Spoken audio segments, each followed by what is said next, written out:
Le lo la le lo le. Le lo le lo la.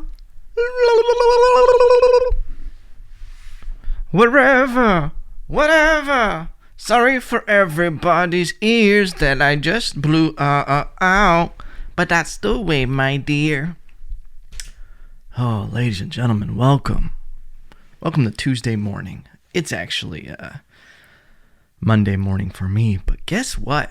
The fucking Superbowl happened, and I made a funny video on Instagram, self-proclaimed funny video, and because I don't really watch football, and I feel like a lot of people don't watch football, but they like Super Bowl parties. You know, it's a big event, and it's cool to see the pinnacle of any sport commence, and you get to see the winner and the loser. A regular playoff game, I just have no interest in it, you know? I just don't know the game. But, holy shit, that halftime show, huh? Shakira, Jennifer Lopez, Jenny from the block, fucking killing it. When I saw everybody going nuts, because I watched the halftime show after, because I was at the gym for the first half and missed the Super Bowl show, the halftime.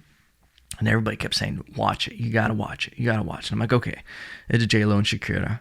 I'm sure it's a good thing. But I went back and watched it. That shit was powerful. Shout out to women, huh? Shout out to Latinas, huh? Y'all got to win out there, huh? You guys are, you're probably making a lot of guys rethink, like, maybe it's worth all the trouble and pain, you know? Maybe it's worth all the stress and gray hair, you know? Because I got a bit about dating Latinas, and you know, everybody thinks they want a spicy relationship. You ever seen Hot Ones? Spice is a spectrum. You got to be careful, you know? That's spice. But as far as that performance went, I don't care what you say, you know? Jennifer Lopez and Shakira, those are some bad women. Bad women in a good way. They bad mama jambas, you know? The fact that JLO is 50 years old and still looking like that and doing it, that goes to show you how you live your life helps, you know? It matters. Jennifer Lopez, I'm getting on her diet, you know? I know she's eating her sofrito, her arroz con habichuelas. She doesn't drink. She stays out of the sun. She might be a vampire now that I think about it. Drinking the blood and eating the soul of young men. You know, I think that's a fountain of youth. Just drinking the blood of people. That's what she's doing. That's how she's doing it. A little bit of dancing here and there. I love it. Jenny from the block, killing it out there. Just killing it. I love her music. It's weird that now, you know, I'm 32. I'm a ripe old man. I had a crush on Jennifer Lopez since I was a little kid. Like, she was hot when I was a little kid, and she's still hot now that I'm a grown-ass man. And I'm just like, it's so weird for someone that you, like, have looked at since you were a little kid. Not in a creepy way. Semi-creepy, giggity. But it's just that she's still out there killing it, you know? Normally doesn't happen. She's defying logic at this point. And, it's funny because, yeah, like you see some people age, you have these crushes, you're like, wow, I know people I went to high school with. I'm like, God damn, you fucking life, you went through it, huh? Damn, you look 60 and you're 31. But not JLO. I think, she had to have sold her soul to the devil, right? That's the only thing that makes sense. You sold it, JLO, and that's fine because you're fucking killing it out here. People are going to remember you forever. It was such a great win for Puerto Rico. Such a great win. And I mean, and I say that joking. Like, yeah. It always weirds me out when it's like, people start turning it into, like a team thing. Like that was a women's power thing. And yeah, that's like women empowerment. And that's the way it should be done. It's just like, you show it. You don't need to be like, this is for all the women out there and blah, blah, blah.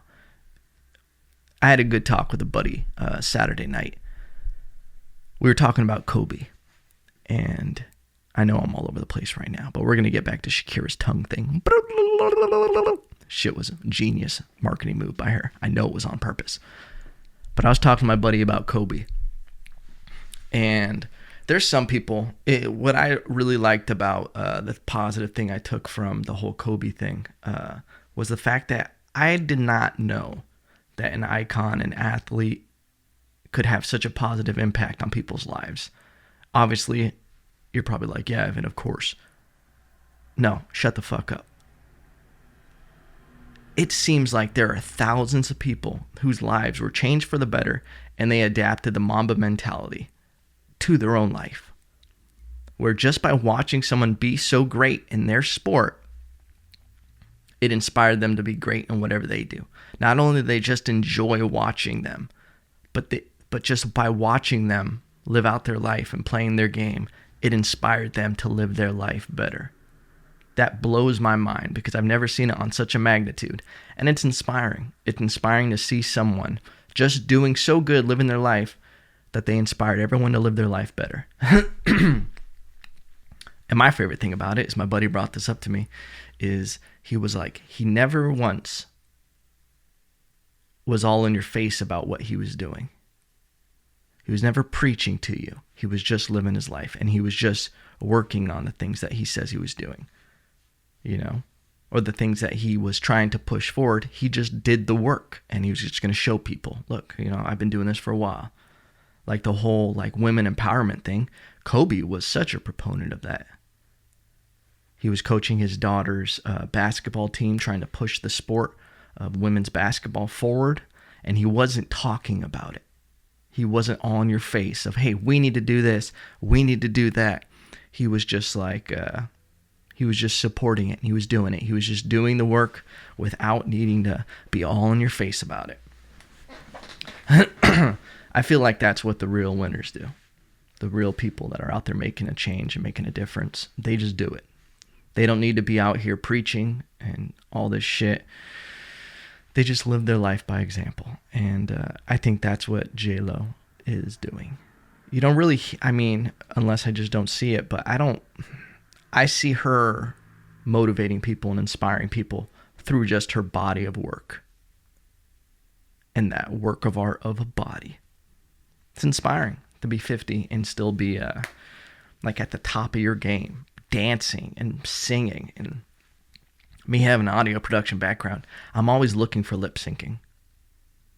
And I'm just like, what are they actually? She was performing. She was actually performing. Was there some backing vocals on it? Yeah, but she was dancing and changing and everything. That's hard. That's extremely hard to be doing that. Ugh. It's amazing. It's amazing to see someone just get so good at their craft. It's inspiring. I'm inspired by Shakira and Jennifer Lopez. Latin bars. And something I always think about, shout out to Brian Callen, comedian. I remember years ago he said, Jennifer Lopez is just not that talented. I'm sorry. Excuse me, sir? Excuse me? Oh, you can dance like that? You can sing like that?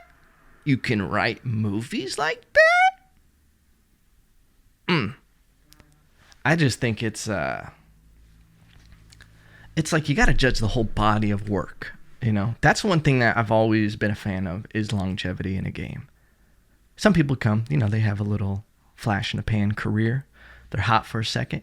But what I admire is the longevity, the people who are like, no, I'm going to maintain this shit with just daily work, compound interest every day by myself, doing the work.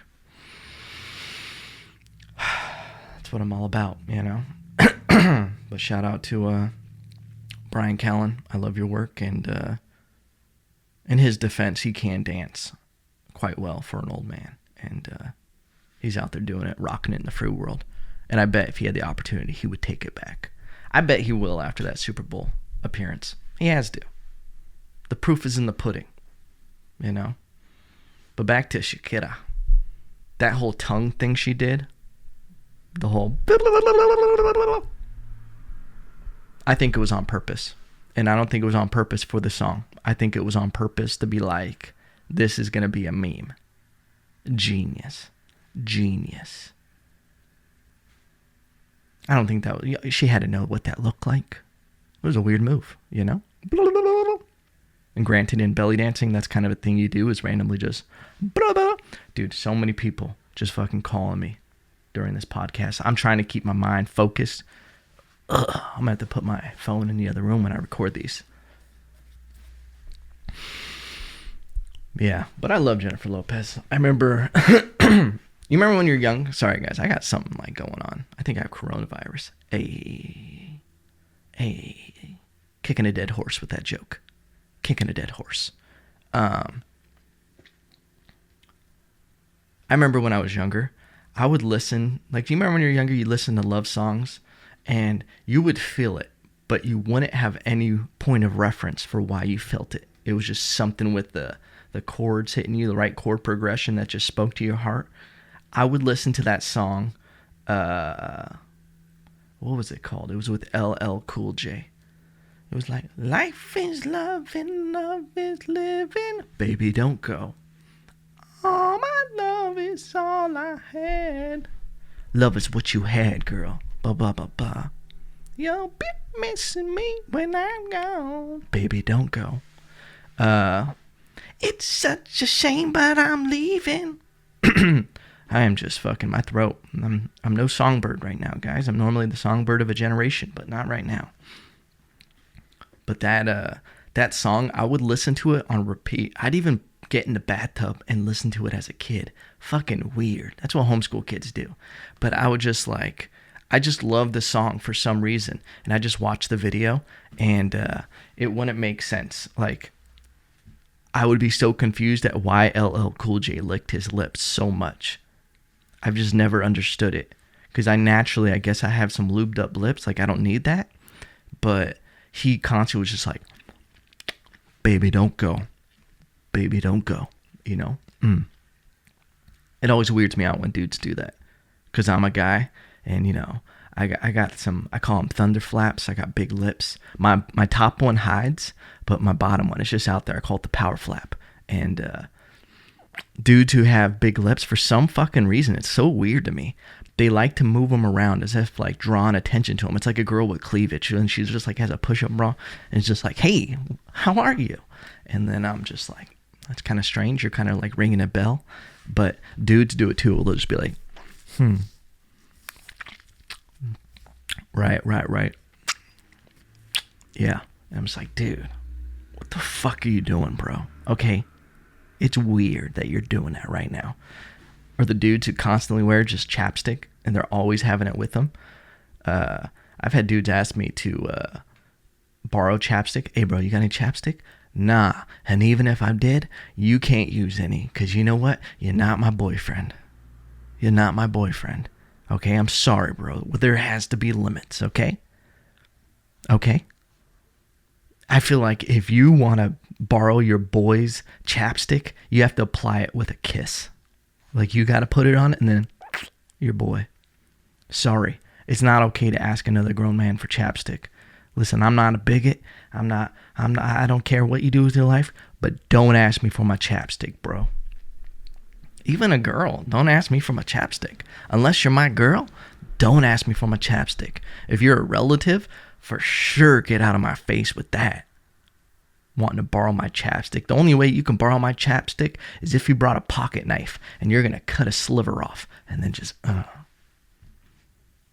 Hygiene, okay? Hygiene. We need limits, okay? This is why shit like coronavirus is happening. People have gotten way too comfortable. Way too comfortable with their own fucking flora. You know? But shout out to LL Cool J. He's made some dope songs. And JLO.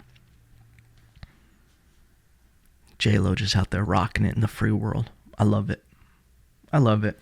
See, and the whole point I was making about people who are not all in your face is I saw people be like, they get so divisive and they start splitting things where it's just like, yeah, and now you men see how powerful us women are.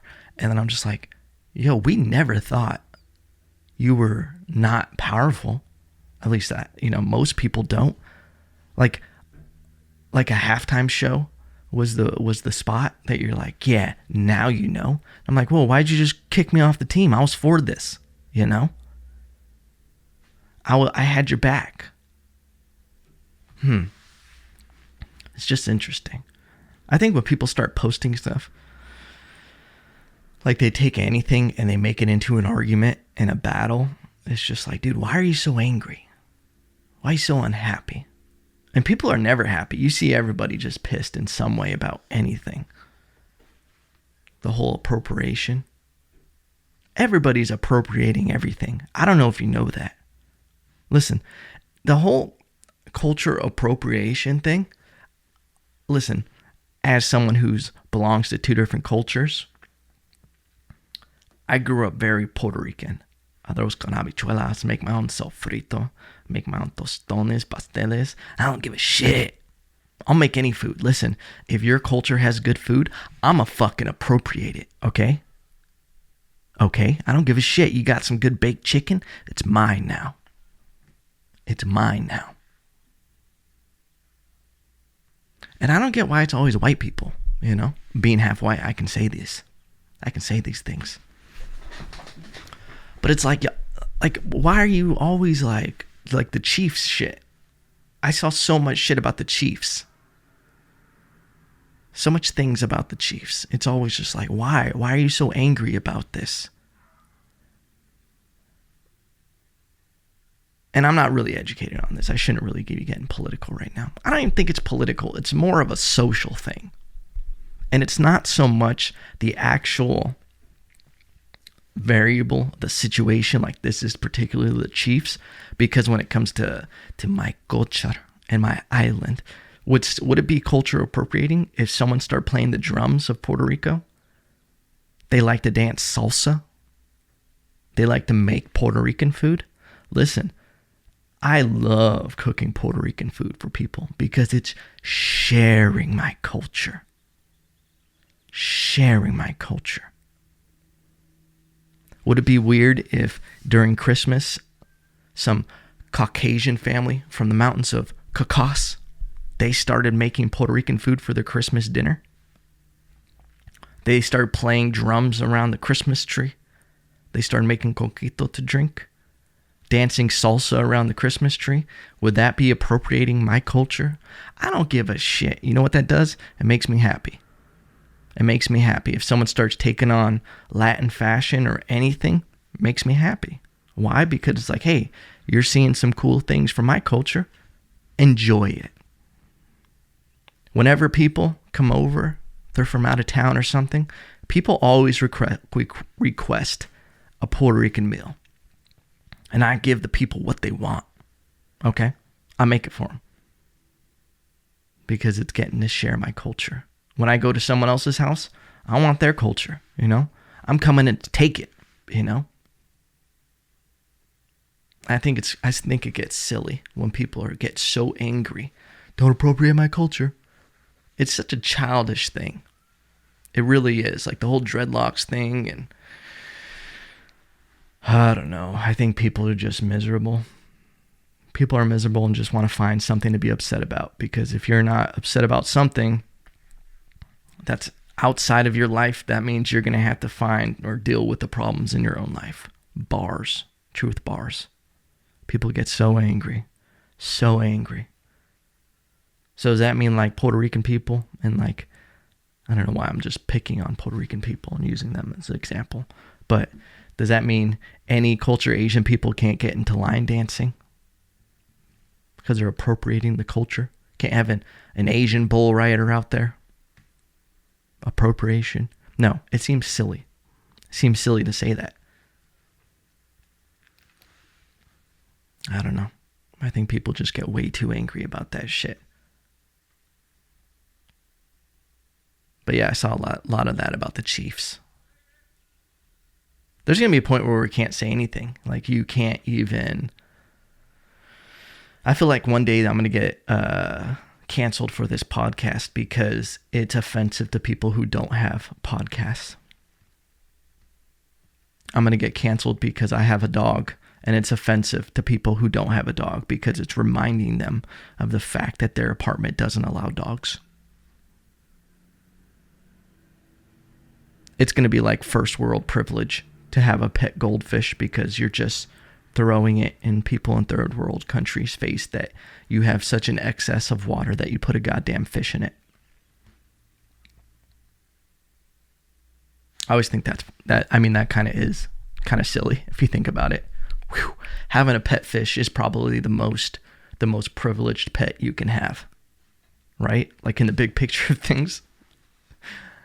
Because the dog's fine. You see dogs in third world countries and run around Africa and shit.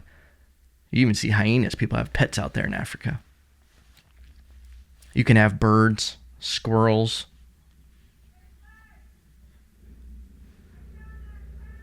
Shut the fuck up, lady. I'm recording a podcast. I don't know if you guys can hear that. It's going to seem crazy like I'm talking to voices in my head. But that's funny. That really is the biggest privileged pet you can have because it needs so much care. A pet fish. You need clean drinking water. There's little kids in Africa just seeing commercials of like SeaWorld. And they're like, really? Really? You got so much fucking extra clean water that you're putting fucking salt in it and putting giant whales in there? And then not even treating them good in there. You're just beating them. Also so privileged to have squirt gun fights, water balloon fights. That's the biggest first world problem. We don't talk about this enough. Fucking water balloon fights, super soakers. And we probably ship some of that stuff out to be made in other countries, like in China and shit. How fucked up. You go to a sweatshop, or you're like have to work in a sweatshop in an Asian country, and they're just making fucking squirt guns and kids' toys. There's like, these motherfuckers, little privileged little piece of shit, making all the fucking things. No wonder other countries hate us. One thing I thought was funny was while Jennifer Lopez was performing, she put a Puerto Rican flag up while she was dancing. Some people got pissed about it. A lot of people thought it was the Cuban flag, which it is pretty similar, despite colors, just a color swap. But then some people thought it was the Texas flag. Like, for some fucking reason, Jennifer Lopez was like, I went to Dallas one time and I just fucking loved it. Okay? So she just started appropriating the Texas culture. Just walking around with the Texas flag. How funny would that have been? That would have been a good move, actually. That would have made her a meme. But some people really thought it was the Texas flag. Oh no. These are people who are voting. No. Why? No. It's not okay. It's not okay to not know that. Listen, everybody knows what a Puerto Rican is. Are we kind of crazy? Yeah, we are. But you know what the fuck we are. You should be able to pick out our flag on a lineup.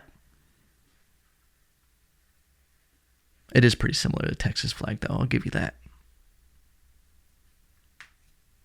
That's funny, though. These are people who are voting.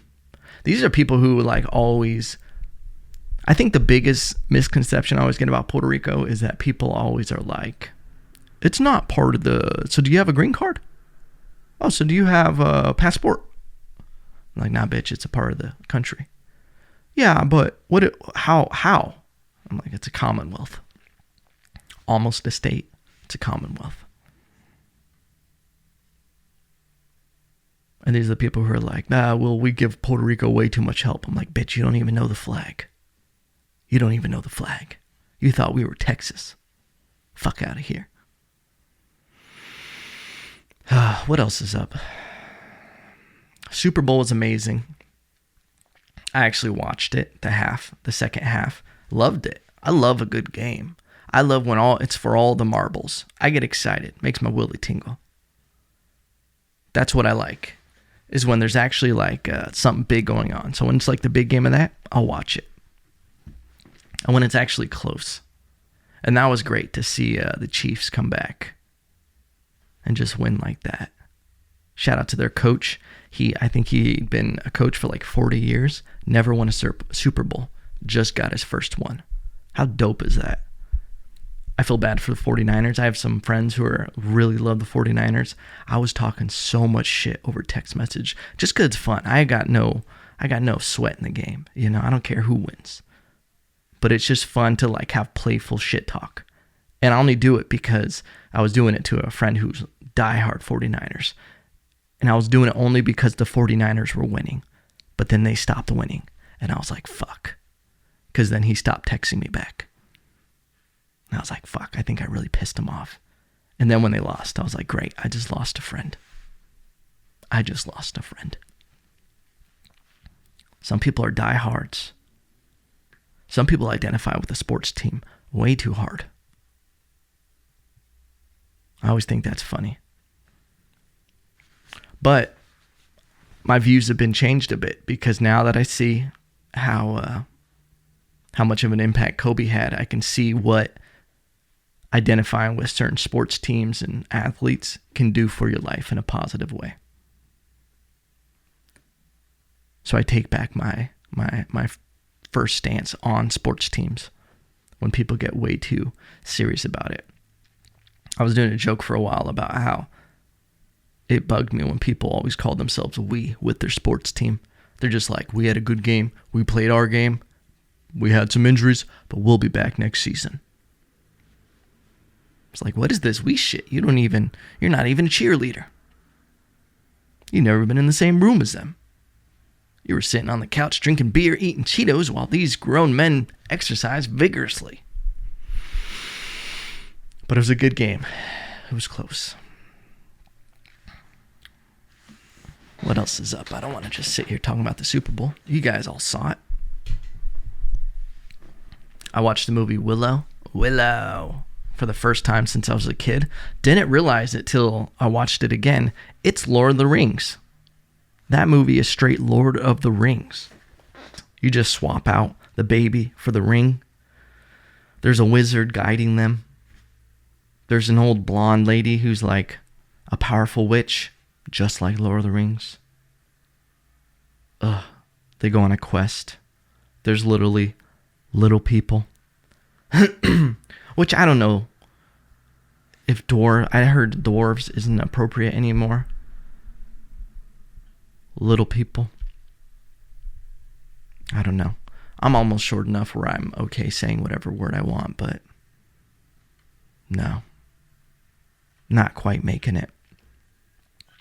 But the craziest thing that I took away from it was, if you've seen the movie Willow, or if you've seen The Walking Dead, we'll use that. That's a current example. Whenever there's babies being used in movies or TV shows, and it's a crazy thing happening, like a zombie chasing them, or a witch trying to do a spell or a curse on them to kill them, the baby doesn't know it's a goddamn movie. The baby doesn't know it's a TV show. They don't know the zombies aren't real zombies. So when they say, action, and then the zombies are like right next to the fucking crib, and they're like, going after the baby. If you look in the baby's face, pure terror. They don't yell cut, and the baby's like, great scene, Hank. You really sold that growl. No, the baby's just like, it's fucked up. That's got to be giving the babies PTSD. Like, why is that okay? You know? People worried about culture appropriation. Why aren't you worried about appropriating this baby's future? Because that's what you're doing. You're taking, like, it has to affect them. Especially when you, like, kind of imprint your life when you're a little kid and everything. Like, there's no way that being in that, you know, that environment when you're that little, it's not affecting you. That shit is wild to me. I just think it's so funny. Like, I saw that in Willow in the baby's eyes. At first, I go, wow, that's a great baby actor. And then I'm like, oh shit, that baby's not acting at all. It literally thinks, like, it's a method actor, if you will. It just thinks this is real right now. It thinks it's living in the medieval times in this little Willow. is trying to save it from this witch. Yo, the movie Willow, near the end, it gets so crazy. Just the special effects. When they start turning into pigs, I don't like that. It's such a weird look, literally. That always weirded me out when I was a kid. Once I saw it again as an adult, I was like, oh yeah, I remember this making me feel weird. And then they do the weird CGI stuff. George Lucas wrote that. There was a rumor that he tried to do The Hobbit back in the day, and then he couldn't get the licensing for it, so he wrote this movie, which is basically a knocked off Lord of the Rings. I don't know. George Lucas, you've been pissing me off lately. When I hear all the stuff that goes behind the scenes when he's writing things and what he really wrote, what he didn't write, he's kind of ruined Star Wars a bit. You know? He's an egomaniac. I don't know if that's true, but that's how I feel about it. But I was going to say something about these. Oh yeah, I'm watching the show Dexter right now. Another example of a baby just being fucking tossed into that shit. Just, they got a room full of blood and they put a baby in the center of it. That's going to fuck up the baby. And it's ironic because they're just like, Dexter's character is so fucked up and a serial killer because he saw his mom killed and there was blood everywhere. But when they show the flashback, they actually have a baby there and like a dead body and the baby crying. So it's like, you're literally making what you said happen. What you said happened to you, you're making it happen to this baby right now. And it's not okay. It's a great show though. I love it. I love it. Dexter. I say every season, I think I'm on like season 5 now. Every season, I'm like, I can't believe they did it different. Because you think after every season, it's going to start repeating itself. Hasn't repeated itself yet. Hasn't repeated itself yet. I hear it ends fucking terrible. But so far, I'm loving it. He's learning how to choke people finally. That was brutal. In his defense, he wasn't the one in season 1 not knowing how to choke. But there's one dude doing a rear naked choke. And I was like, that is not a fucking rear naked choke. Blasphemy. Blasphemy. But I'm enjoying the show. It's making me be more inquisitive, more of a detective in my life. I'm like, oh, great, they're going to get the DNA from that. You just start learning. I love it. I love it. Oh, man. I hope this has been entertaining for you guys. I think with every episode, I learn how to do it a little bit better. Some episodes will be better than others. But we're steadily getting more listeners. It's pretty cool. Getting reviews. Yeah, if you haven't taken a chance to review this on iTunes, rate it, leave a review. It helps me. If you subscribe, you know, it helps bump me up in the charts. And yeah, so far people are saying they like it. I'm going to start having guests on soon. I keep saying that, but I wanted to get a little base of ones just for me. And it's funny because I noticed that this is helping stand up. So if you're a comedian, I 100% recommend you doing a podcast, not only for your career, but your ability to kind of riff and talk. Because I don't prepare these. I have some notes that if I think of a topic, I'll write it down and have it. But I don't really go off anything. I kind of just start thinking of things and saying it. And I'm not doing a script or anything like that. So like the muscle of riffing and just being able to go into the next sentence thinking of things, it just gets stronger. And I noticed it big time this weekend when I was on stage. Saturday night was, it was good. It was good, a good experience. And I did a set, and it was in an environment where they weren't necessarily ready for comedy. And it was a good learning process of people. You know, there's like 40 people in the room, and there were so many distractions and things going on. And it was like a coffee shop, but it was fun. It was a good experience. And I noticed that I couldn't do regular material on them because I would just lose them. So I had to do a lot of crowd work, and I had to start talking here and talking here. And then when jokes wouldn't hit because they weren't paying attention, and it's like, jokes are weird, man. You have to hold the attention from beginning to end. Unless you're doing one-liners, obviously. But you need to take them on the journey to get the punchline. They need to be the build-up. You know, it's just like watching a TV show. You got to kind of watch the first 80% and can't see the last 20% of an episode and be like, oh, wait, why does that matter? You know, because you don't know the setup. You don't know who that was. Maybe a movie's better because if you've been watching a show, you can kind of check out and then check back in. You know all the characters. But imagine watching only 20% of a movie, the last 20%. And you're like, okay, well, that guy killed that guy. Why is that a big deal? Because it was his brother. Sorry if I just blew out someone's ears. I still haven't fixed the Pro Tools issue, so we're on GarageBand right now. #basic. But that's how it is with jokes. So it's hard to like tell a joke and know that like 70% of the room or people are checking out of it and then checking back in. It's hard for them to get the punchline if they haven't been there with the setup. So then I had to start going to riffing and crowd work and just talking to people. And I noticed that from doing the podcast, that muscle was getting stronger. That I was able to kind of on the fly come up with something funny and just like keep them dice rolling, if you will. Callback. But yeah, I'm enjoying the podcast. It gets hard at times to keep it going. You feel silly. But we're in this for the long haul. You know, I'm just going to keep showing up like Jennifer Lopez. Dropping bars till I'm 50 years old. Still doing this. Speaking of older people, segue. Stephen A. Smith. We'll wrap up on this one. Stephen A. Smith, this is how delusional this dude is when it comes to fighting. He said that if his right hand connected on Joe Rogan, he would knock him out. What the fuck? That's the whole thing. This is what's kind of crazy about fighting and what people don't know. Maybe people know this.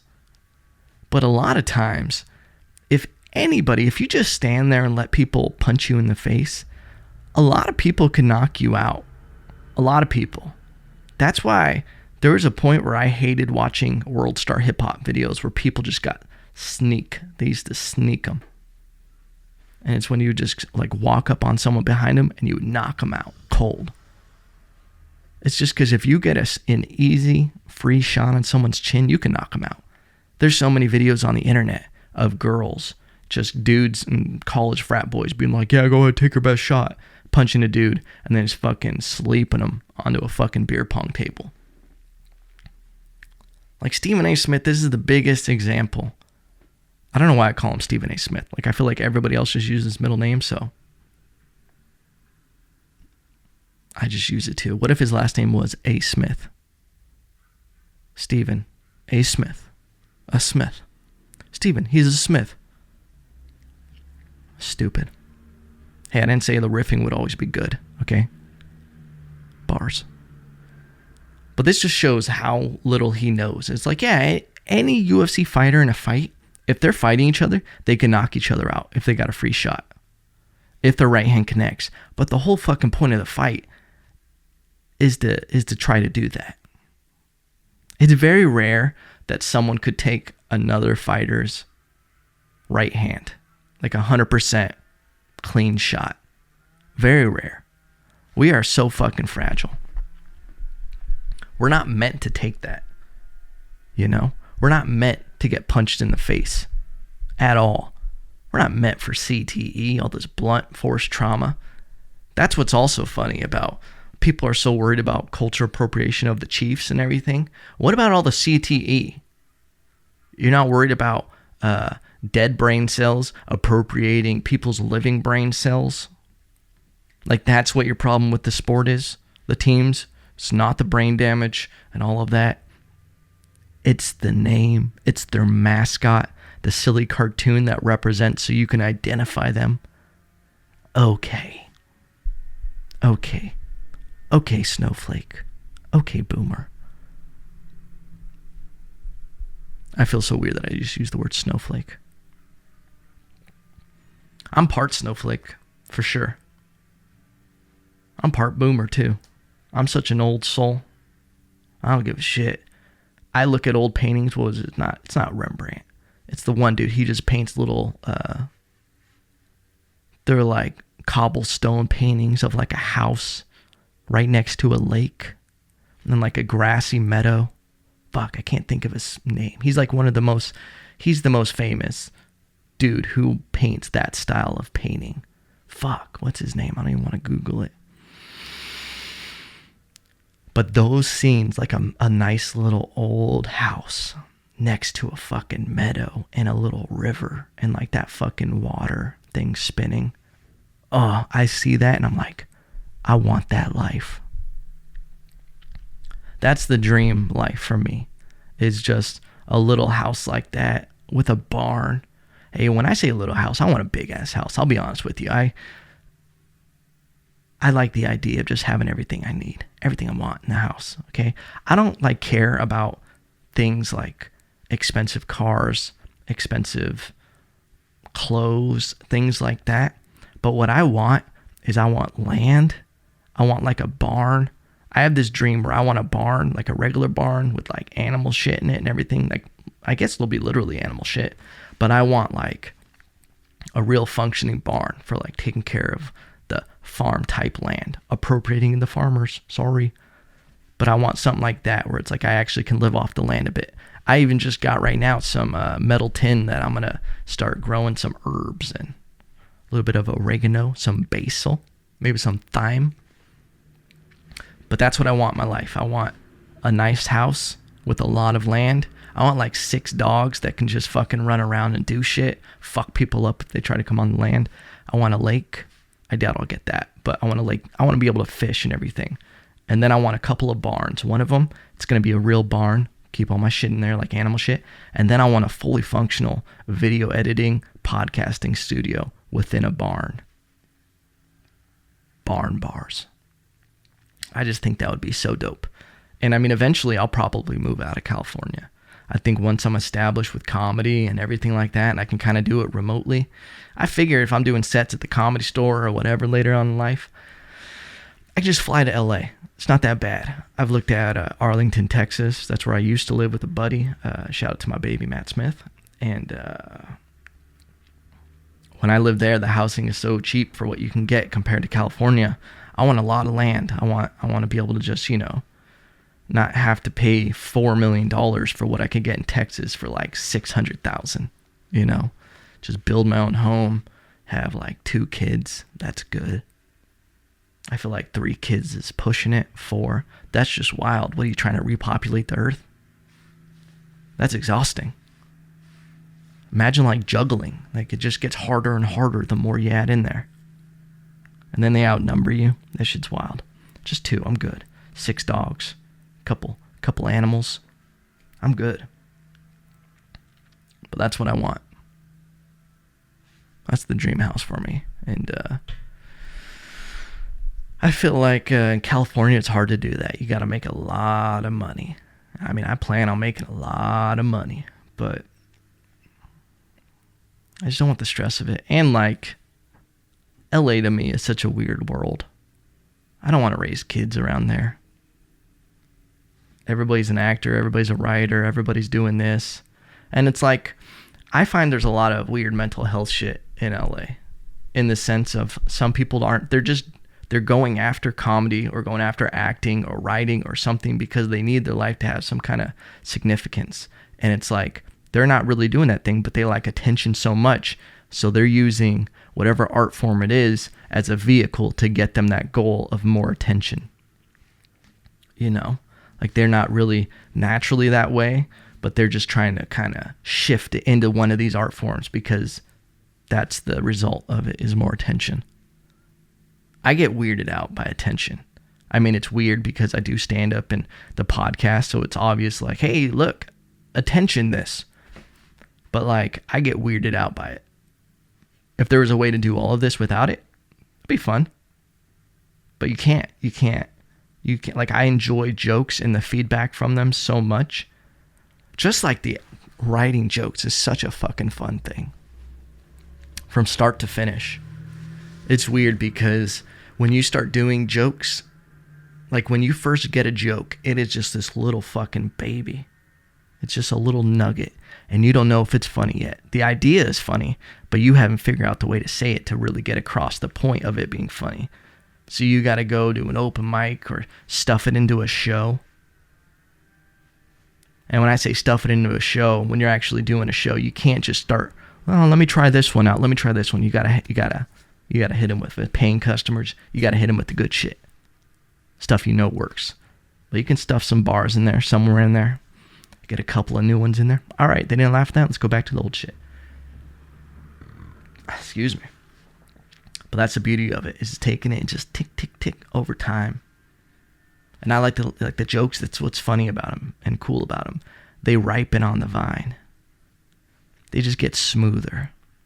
Nothing worse than when you don't fully know the joke, and you're more worried about remembering it while you're doing it rather than really performing it. You don't know the best inflections for it. For some reason, the puzzle of that is just amazing to me. I love it. It's so much fun. That feeling right before. Bars. But we've talked long enough, ladies and gentlemen, today. I think we're going to call it for today. Just remember, I love you. If you can, subscribe on iTunes. Leave me a review. Rate it. I would love that. I need it. I miss you.